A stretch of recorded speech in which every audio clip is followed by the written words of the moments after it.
Look, I'd be happy to have a driving contest with him. I got my handicap, which when I was vice president, down to a 6. And by the way, I told you before, I'm happy to play golf with you if you carry your own bag. Think you can do it?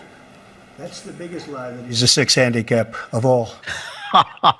What I loved about that is that I think that was the thing Trump cared about most, the guy lying about his handicap, the idea that he could possibly take him at a golf game.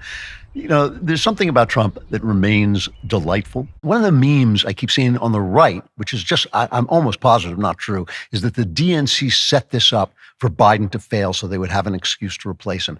I don't know if they're going to be able to replace him. They may try. There's going to be a movement to try. But that's a very, very difficult thing for them to do at this point. They may want to, but I don't know if they can.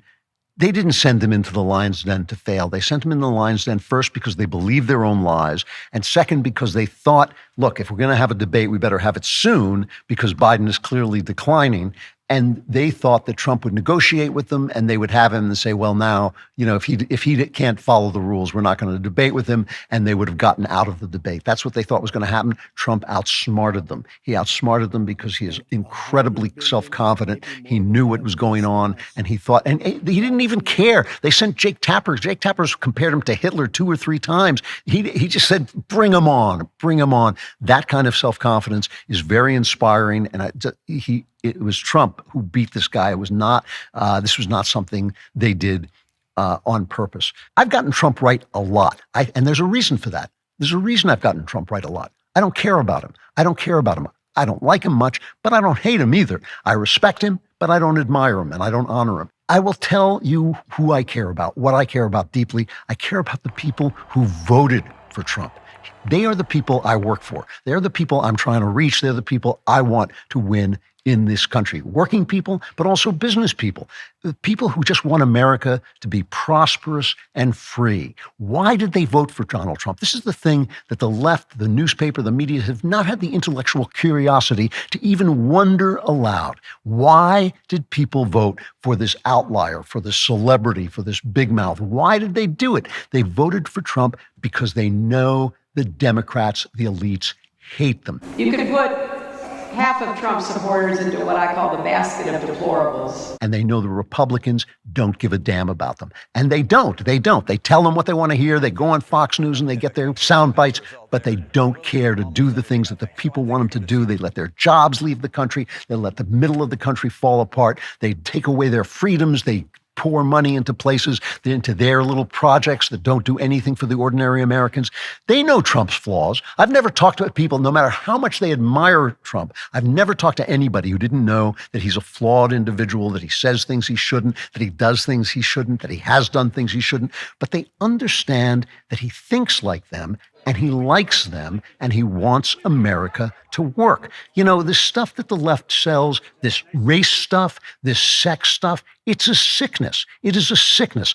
White people don't hate black people in this country. They wish that blacks would pull themselves together and start to succeed and stop whining about things that happened in the past and keep their families together and keep people out of the gangs and keep people off drugs and start to rise in this country. They want them to. The white people in this country want them to rise. They understand the history of this country. You know, they're obviously always racist, but I don't think that this country is anywhere near as racist as every other country I've ever been in, and I've been in a lot of them.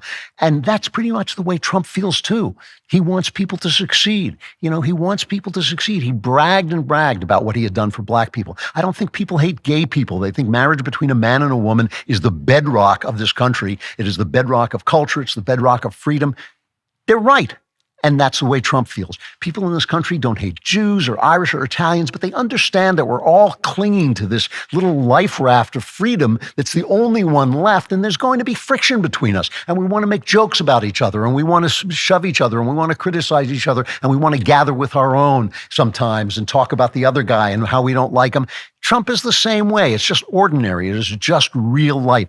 Biden lost this debate because he's an old man and leftist policies suck, and he doesn't have the sense to bring the party to the center where they could have coasted on the COVID recovery. But Trump won this debate because as rich as he is, as successful as he is, as big as he is, his heart is with the forgotten man. That's why he wins. That's why he's won. That's why he may win again. We're going to win so much. We're going to win at every level. His heart is with the forgotten man. And no matter what the left says, that forgotten man is white, and he's black, and he's straight, and he's gay, and he has faith, and he's an atheist. He's people you would like, and he's people you don't like. He's an American. There's 350 million of us. There's a lot of us. We're not going to all get along. We're not going to all be the same, but we're all of us. The mainstream American is tired of being lied to. He's tired of being abused by these elites and manipulated for the sake of their stupid little theories and their dreams that they want to dream on the backs of the people. Trump wants to live. Americans want to live. Americans want to succeed. Trump wants us to succeed. Americans want to be free, and Trump wants us to be free. And the Democrats hate all that, and the Republicans don't give a damn. Donald Trump represents the forgotten man. Sometimes he does it well, sometimes he does it badly, but he does it almost alone among the elites and among the political class because he actually hears the voice of the people. Trump won, and I hope to hell he wins again in November. For more terrific stuff, like and subscribe. And for even more terrific stuff, subscribe to The Andrew Klavan Show, wherever you get your podcasts.